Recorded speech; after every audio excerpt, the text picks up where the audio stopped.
Do you ever just get the feeling that one of your roommates is stealing things from you? Because that's exactly where I'm at right now. I have reason to believe one of my roommates is stealing products from my room, and I don't know what to do about it. So basically, I live with two girls, and me and one of the girls were gone for the weekend. So our other roommate was home by herself. Mind you, this is a random roommate we've only known for like 5 months. She was taking over one of our friends' rooms who went to Europe for the summer, and she's actually in the process of moving out as we speak because my friend's coming back from Europe. So anyway, she's home alone for like a few days while we're gone, and then the girl who was in Europe texts me asking if she can stay in my room because she's coming back. But since the other girl hadn't moved out yet, she stayed in my room while we were gone for the weekend. So then I get back from my weekend and I'm putting my makeup away. I notice 2 YSL blushes are missing.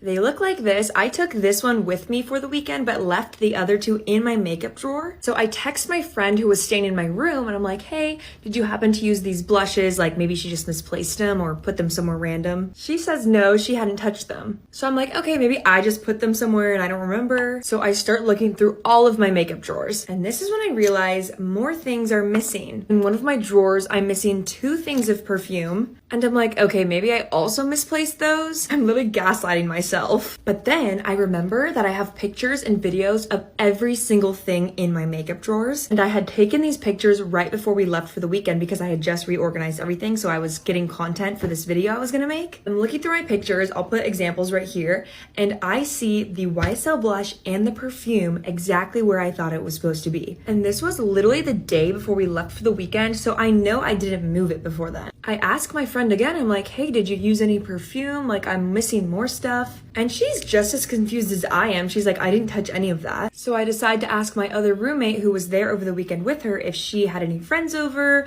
or like might have seen anyone go in my room. She's like, no, I was barely home all weekend. Like, doesn't have any idea what I'm talking about. So I'm like, okay, I don't know what's happening. I'm just gonna go for a walk. At this point, I was like, we literally have a ghost. Like some ghost is taking my products. I get back from my walk and I go into my bathroom and guess what I find? This perfume, the one from the photo that I told everyone I was missing. So I noticed this is all messed up and not put back properly. So I pick it up and the perfume is under it. And at that point, I'm shocked. I'm like, somebody is messing with me. I use that makeup headband every morning and every night. So that morning I had used it and nothing was under it. So somebody obviously put the perfume there while I was on a walk. So I text my friend again and I'm like, hey, like, I found this perfume. You wouldn't do this, would you? And she keeps reassuring me like she didn't do anything. And I believe her because she has such a bad guilty conscience that like she would not be able to keep the secret one. And also she'd be like apologizing over and over again if she accidentally took anything. So then I'm like, it has to be my other roommate. There's no other explanation. She was the only other one home when I went on a walk. And now I'm just so confused why she would take something and then put it back in the bathroom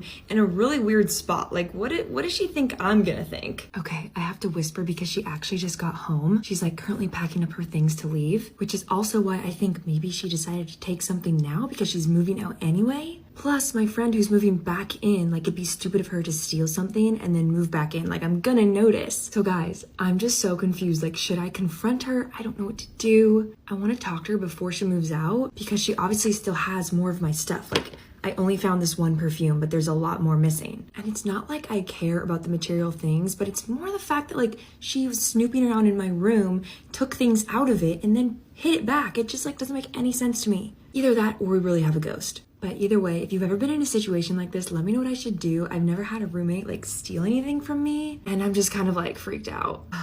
Let me know what you think. Experience being in a foreign exchange program. I went to France for 2 weeks. I stayed with a family and they had a girl my age. In like March, she stayed with me for 10 days. In June, I stayed with her. And it was in like the northwest part of France. So I'm gonna say the biggest differences I realized being in this program. First off, they actually don't have a Target. So the first thing she wanted to do was go to Target when she got here. And then when I went there, the biggest difference I noticed was that their dinner was a lot later. Usually I ate dinner around like 5 or 6. I ate dinner around like 8:30. And the other thing is they ate so much stuff for breakfast. Sometimes I'll skip breakfast just because I don't have time. But they would eat like Nutella, baguettes, all that. And honestly, it was delicious. I have some weird stuff that was a lot different to me. So first was like driving in cars and stuff. So their cars are so much smaller. And then also getting a driver's license is a lot more work. My exchange student is like around a year older than me. She wasn't gonna get her license until she was 18. And like I know a lot of stuff is easily Googleable.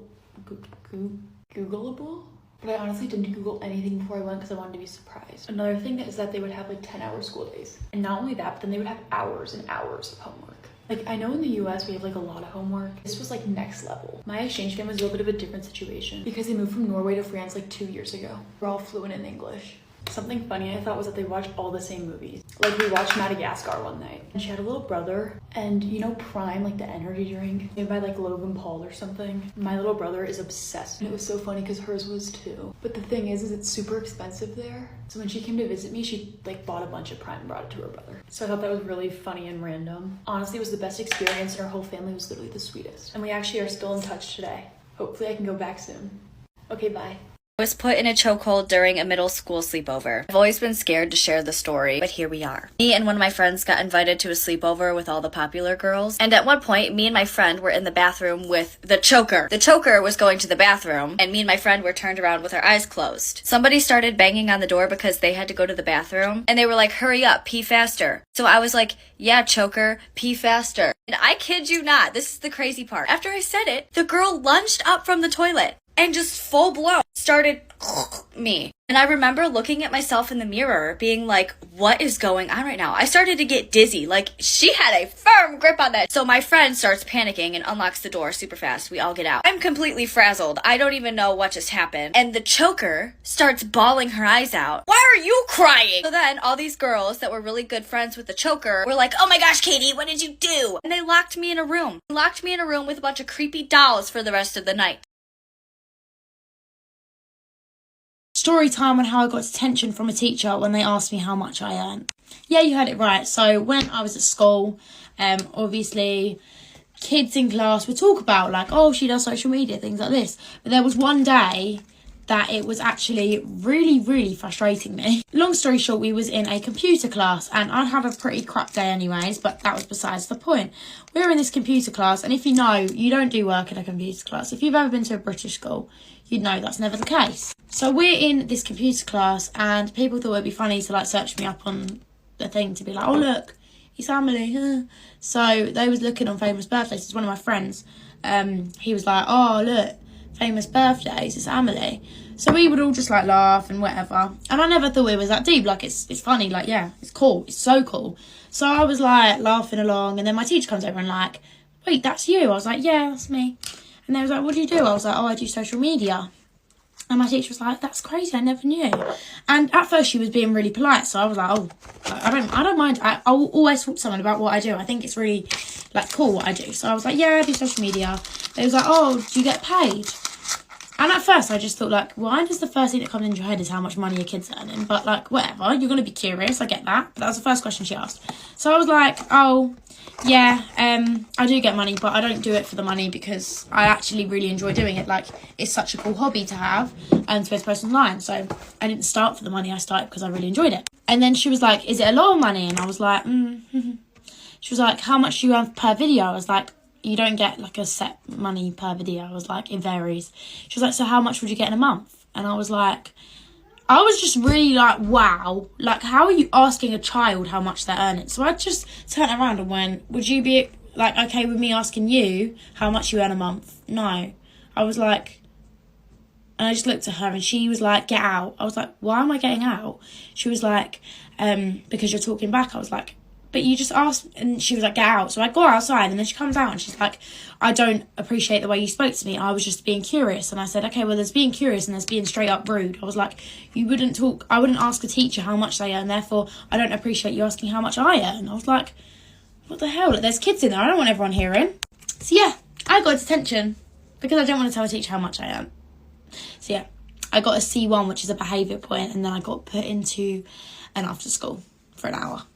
And that is why you do not want to be an influencer in school. Joking. It's the best thing ever. But that is the only problem that I had, was with teachers asking me that. Oh, I almost hit a dog while driving. I'm gonna start this out by saying I promise I'm a good driver. Okay, so I got my permit last summer. And so I was driving to school with my mom. And I'm just driving down the road to school. Totally normal day. I'm driving down the road and all of a sudden the car next to me starts stopping. So it's like a 4-lane road in total, if that makes sense.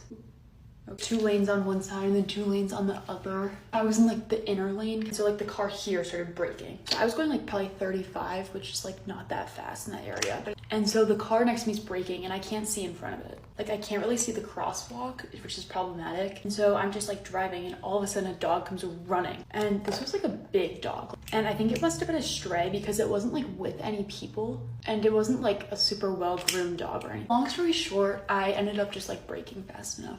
It did involve a little bit of screaming. Luckily, I didn't hit it because I would literally be sad for the rest of my driving life. Like I almost hit like a tiny baby mouse driving down the mountains, and that almost had me in tears. So yeah, luckily I braked in time because that would be really bad. I don't have that many driving like horror stories because I've only been driving for like a year. But I'd say a close second of scariest moments was when I didn't see a motorcycle. And this was like when I had just gotten my permit, so I had like just started driving. I was turning left and there was like a car in like the right lane and I like couldn't see the motorcycle from it. But luckily I also stopped in time that time. Thank God I did not end up hitting either of those things. Bye.